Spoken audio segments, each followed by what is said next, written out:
The day had been perfect, one of those picture postcard afternoons you brag about when you get back home. Blue skies, just the right amount of breeze, and a beach that stretched endlessly, glittering like it had been dusted with diamonds. My wife had insisted we come to Gull's Haven, saying it was the best spot along the coast. She wasn't wrong. We'd set up close to the water, just far enough back to avoid getting splashed. Our towels were spread out, a small cooler nestled between us. I'd cracked open a bottle of beer and was half listening to her talk about the itinerary for tomorrow, when I noticed the water behaving strangely. The waves, which had been gentle all morning, started pulling back more forcefully. The wet sand stretched further and further out, like someone had yanked on an invisible thread. I sat up, frowning, as my wife shielded her eyes with her hand and looked out over the water.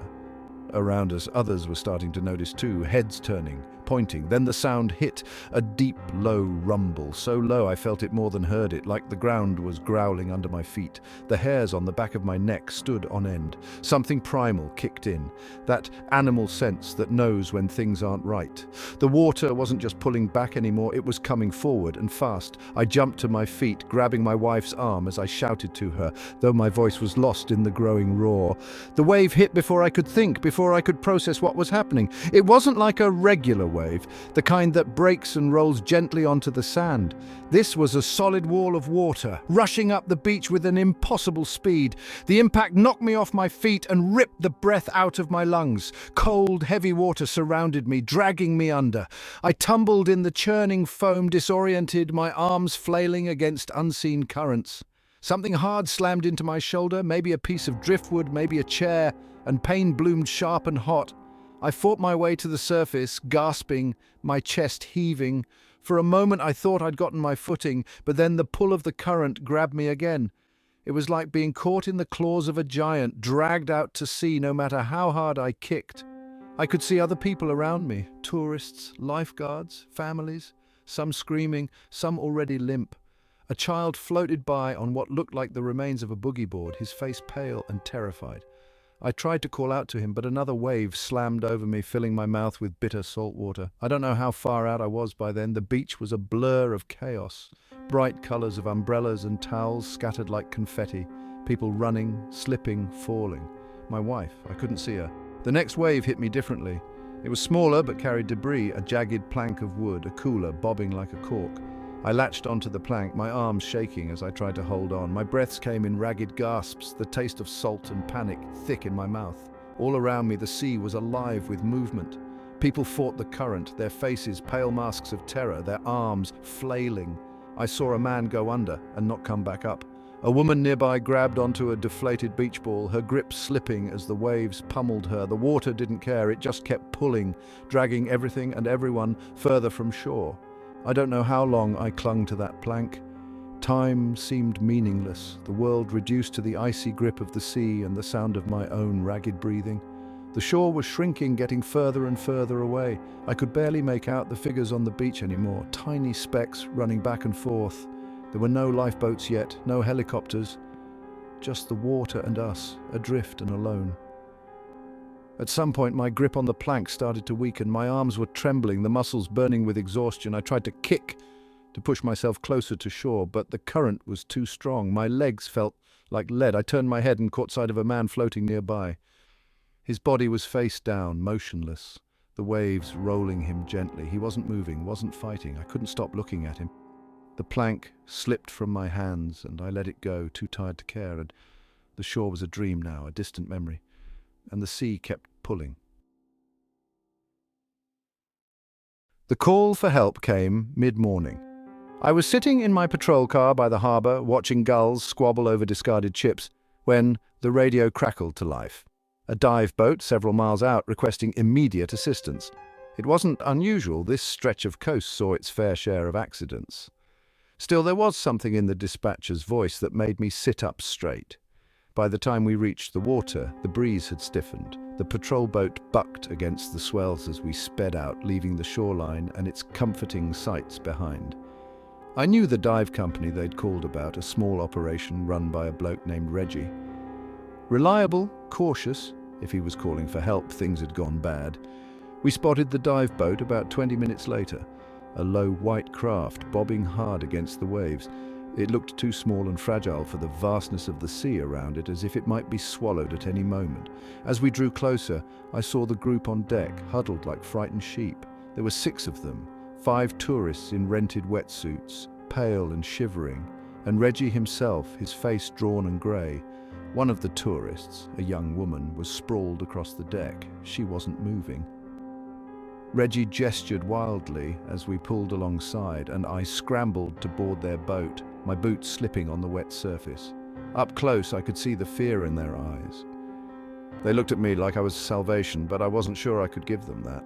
The young woman on the deck was in a bad way. Bubbles of blood foamed at the corners of her mouth, and her limbs jerked in small, involuntary spasms. Decompression sickness. I'd seen it before, but never this bad. Reggie spoke quickly, his words tumbling out like a dam had burst. They'd been diving at a site called Devil's Ridge, a popular spot with towering underwater cliffs and plenty of fish. Everything had been fine until this woman, Emily her name was, panicked at 30 meters. She'd kicked away from the group and shot to the surface before anyone could stop her. Now she was paying for it. The bends, they called it, nitrogen bubbles forming in the blood, wreaking havoc on the body. Reggie's voice cracked as he explained the rest. They'd radioed for help, of course, but they were too far out for a helicopter to reach in time. The nearest decompression chamber was back on land, miles away. Emily needed oxygen, medical attention, and she needed it fast. The problem was they didn't have enough oxygen. Reggie had brought spares, but they'd been used up during the dive. All that remained was a single tank, its gauge ticking steadily downward. Not enough for a safe trip back to shore, not for all of them. The tourists shifted uneasily, their wet hair plastered to their skulls, their eyes darting between each other. They didn't say a word, but I could see the calculations running through their heads. Emily was unconscious, beyond helping herself. If they stayed with her, used the last tank to keep her alive, they might not make it back.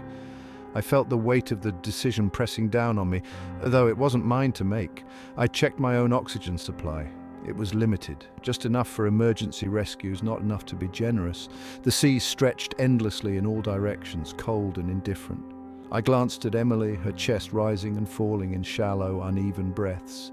Reggie hovered over her, his hands trembling as he adjusted the oxygen mask strapped to her face. The others stood back, their faces blank with shock. One of the men, a tall, wiry fellow, rubbed his hands together compulsively, as though trying to warm himself.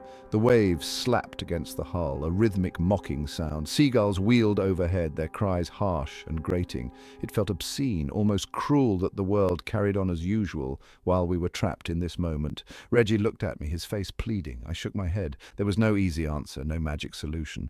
The oxygen tank hissed softly, a sound that suddenly seemed deafening. Minutes passed. Someone retched over the side of the boat, the splash loud in the silence. The tension hung heavy in the air, thicker than the salt spray. I found myself staring at the water, dark and churning, imagining what lay beneath. Devil's Ridge, they called it, a fitting name. Emily convulsed, her body arching in a way that made my stomach turn. Reggie scrambled to hold her down, his movements frantic. The others watched, frozen, their fear palpable. I thought I heard someone whisper a prayer, but it could have been the wind. The oxygen tank sputtered, then went silent. Emily's body stilled, her chest no longer rising. Reggie slumped back, his face buried in his hands. The others avoided his gaze, their relief barely hidden. We left her there, floating on the surface as the boat turned back towards shore. I didn't look back, but I swear as the waves swallowed her, I saw the faintest ripple of movement below. The thing they don't tell you about the ocean is how big it feels when you're in it. Not standing on the shore or looking out from a boat, but actually in it, floating with nothing but water in every direction. It's like the world stretches out forever, and you're just this tiny speck in the middle of it all. That's what I remember most, the feeling of being small. It was supposed to be a laugh, hiring that yacht. Liam's dad put the deposit down after some begging and promising we wouldn't wreck the thing. There were 7 of us, me, Liam, Callum, Sophie, Hannah, Jess and Ben. We brought too much booze, too much music, and not nearly enough sense. The captain was this crusty old guy with a face like dried leather. He didn't say much, just glared at us while we piled onto the deck, carrying bags of snacks and cans of lager. The first hour was great, music blaring, drinks going down fast, everyone dancing and messing about. The sea was calm, the sun just warm enough. It felt like the kind of day you'd remember for the rest of your life. And I guess I will, though not for the reasons I thought at the time. We were miles out when someone, Sophie, I think, said we should go for a swim. The captain anchored the boat, said we had about an hour before we'd need to head back. We stripped down to our swimsuits, whooping and daring each other, and one by one we jumped in. The water was cold, but it felt good after all the heat and dancing. We splashed around, yelling and laughing, dunking each other under. I was floating on my back, staring up at the sky when I heard the engine. I thought I was imagining it, or maybe it was someone else's boat nearby. But then the yacht started moving. Not fast, just a steady crawl, the way it had when we left the marina. The anchor must have come loose, I thought, but then I saw the wheel turning, the boat shifting direction, heading away from us. Liam shouted first, a sharp, panicked sound that cut through the laughter. We all turned, treading water, watching as the yacht picked up speed. Someone yelled at the captain to stop. He didn't even look back. I swam hard, harder than I've ever swum in my life, but it didn't matter. The boat was faster. Within minutes it was nothing but a white dot on the horizon, and then it was gone. We were alone. We tried to stay calm. The shore couldn't be that far, we told each other. If we stuck together, someone would come. The captain would notice we weren't aboard and he'd come back. We floated in a tight circle, joking nervously to keep the panic at bay, but the hours dragged on and the sun started to sink. The waves got rougher, slapping at us, dragging us apart. Callum tried to act tough, said he'd swim for it, but Sophie screamed at him not to. None of us knew which way the shore was. Everything looked the same. The cold set in next. It wasn't freezing, but it seeped into you, making your muscles ache and your teeth chatter. Hannah started crying quietly. Ben was shivering so hard his lips turned blue. I tried to keep us talking, to keep us awake, but it got harder as the dark closed in. That's when I saw it. Just for a second, in the corner of my eye, a shadow under the water. It was quick, darting past, too fast to be a fish. I told myself it was nothing, just my mind playing tricks. But then it happened again. And again. I didn't say anything. What was the point? Everyone was already on edge, and the last thing we needed was more fear. But I could see it in their faces. They'd seen it too. The first scream came from Jess. She went under fast, so fast I barely had time to grab her hand. She thrashed, her nails clawing at my arm, and then she was gone. Just gone! The water around me rippled and something brushed my leg, something smooth and cold. I kicked out, my breath coming in panicked gasps. We tried to stay together after that, but it didn't matter. One by one they disappeared, pulled under, their screams cut off by the sea. By the time the sun came up, it was just me and Sophie. She was too quiet, her eyes wide and glassy, her lips trembling. I don't even know when I let go of her hand. I don't remember much after that, just floating, the sound of the waves, the endless expanse of blue. When they found me, I was barely conscious. The fisherman said I was lucky to be alive, but I don't feel lucky. The others, they never found them. Just an empty yacht, drifting like it had never been there at all. The call came in just after dusk, right as the last smear of orange sky faded into the indigo of night. I was parked near the station, sipping a lukewarm tea from a chipped thermos, when the dispatcher's voice crackled through the radio. Something about the beach, crowds gathered to see the bioluminescent waters. No emergency, just a note of caution. With summer tourists, these things had a way of spiraling. By the time I arrived at Gull's Rest Beach, the place was heaving. Cars were lined up on the narrow coastal road, headlights cutting through the mist like pale spears. Families, couples, and camera-toting loners milled about the shoreline, their voices mingling with the sound of the surf. The sea itself was a spectacle, a rippling, luminous blanket of turquoise and silver. It looked alive, breathing with the waves, and it pulled people in like a siren's call. I parked the patrol car and made my way down the uneven stone steps to the sand. The air was damp and salty, and the night was cooler than expected. I felt it through the thin fabric of my uniform. At first glance, nothing seemed out of place. People laughed, splashed, and took selfies, marveling at the eerie beauty of the glowing water. But then I noticed the swimmers. They drifted further out than they should have been, their movements oddly sluggish. A woman in a bright yellow swimsuit floated on her back, her arms trailing in the water as if she were resting. Another man was treading water, but barely. His legs kicked weakly and his head dipped with every wave. I scanned the crowd on shore for lifeguards, but this wasn't an official swimming beach. There were none. That was when I saw it, the faintest glint of something in the waves. Just below the surface, I thought it was seaweed catching the light, but it moved too deliberately, too purposefully. Tendrils, long and translucent, curled in the water like ghostly vines. Jellyfish. My stomach tightened. I'd seen enough documentaries to know that these creatures could pack a punch, even the ones that looked harmless. And there were dozens of them, maybe more, barely distinguishable in the glowing water. The beauty of it all suddenly felt wrong, like a trap. I shouted to a couple standing at the edge of the surf, motioning for them to get back. They stared at me, confused, and didn't budge. Another man waded in, oblivious, his arms outstretched, like he was embracing the sea. Panic churned low in my chest. The woman in the yellow swimsuit had drifted further. She wasn't moving now, not even her arms, just a pale shape against the glowing water. The man nearby had disappeared altogether. My training kicked in, and I reached for the radio clipped to my vest. A burst of static greeted me before the dispatcher's voice came through, faint but clear. "Send a team," I said. "We've got swimmers in the water, possible injuries, jellyfish bloom, need backup and medical." I scanned the waves again. More people were out there now, hypnotized by the light, their shapes bobbing against the black horizon. Some were shouting, but the wind carried their voices away before I could make out the words. Others were eerily silent, floating like discarded debris. The tide was coming in faster than I'd anticipated. It lapped at my boots as I waded to the edge, squinting to make out the forms in the distance. The water was warmer than it should have been, a tepid, unsettling warmth. Something brushed against my shin, a delicate silken touch, and I jumped back, heart hammering. A faint sting lingered on my skin, barely noticeable, but enough to make my pulse quicken. On shore, a few people were pointing now, their faces lit with a mixture of wonder and unease. A child cried somewhere in the crowd. The bioluminescence seemed brighter, almost aggressive, as if it were mocking our ignorance. I shouted again, my voice cracking, but the swimmers didn't respond. The woman in the yellow swimsuit began to sink, her body slipping beneath the waves like a stone. No thrashing, no fight, just a slow, inevitable descent. I knew then that whatever was in the water wasn't just stinging, it was paralyzing. My radio crackled with a response, but I barely heard it. My focus was on the sea, on the glowing shapes and the deadly beauty that held them. I could do nothing but watch as the tide carried them further out, their figures fading into the luminous abyss, and then the light dimmed, just for a moment, like a pulse, before flaring bright again.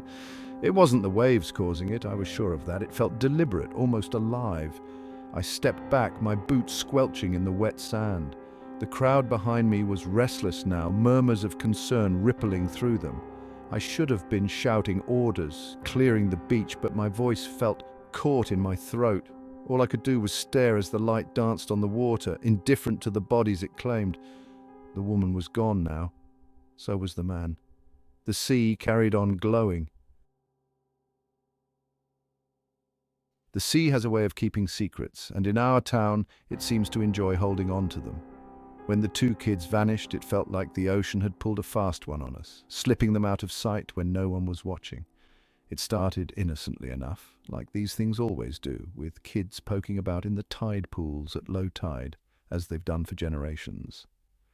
It was a cool June morning, the sort where the sky hangs grey and the sea stretches out like a sheet of dull metal. I was at the station when the first call came in, a mother's voice, tight with worry. Her son and his mate hadn't come home for lunch. They'd been out exploring the rocks by the cove, as they did most weekends. She didn't sound panicked yet. Just that edge of concern every parent gets when something doesn't feel quite right. By the time the second call came, an hour later, the tide had started to roll back in. Two families, now frantic, stood by the shore while the water rose and swallowed the pools. It didn't take long to realize the boys hadn't just wandered off. They were missing. We called in the lifeboats, the Coast Guard, anyone who could help. A search grid was drawn up. We scoured the coastline with drones and dogs and boats. Locals joined in, combing the rocks and seaweed, calling out the boys' names until their voices were hoarse. But the tide was relentless, creeping higher, erasing footprints and clues. It was an old fisherman who mentioned the caves first. He was leaning on the seawall, watching the search crews with a look I couldn't read.